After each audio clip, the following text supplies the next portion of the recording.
Eu sou a Jade. Eu sou a Thaís. Eu sou o Matheus. Nós somos o grupo Ludercor. Nossa experiência sobre a química. Os materiais usados são um copo com água gelada, um copo com água quente e 2 sais de frutas de qualquer sabor.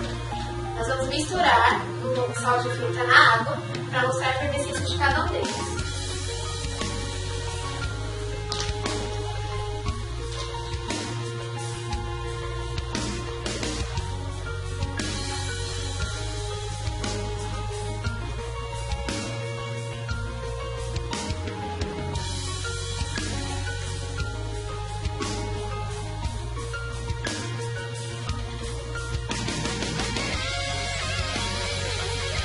Podemos perceber que no copo com água quente, a efervescência é bem mais rápida do que no copo de água fria.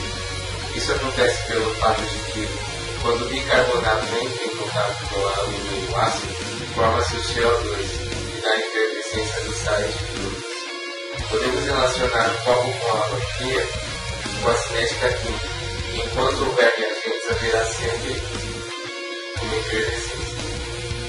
Os principais fatores que alteram a velocidade da reação são a superfície de contato, que quanto maior a superfície de contato, maior a velocidade, a temperatura, que quanto maior a temperatura, maior a velocidade da reação, e os catalisadores, que são enzimas que aumentam a velocidade de uma reação, mas não consumem a massa.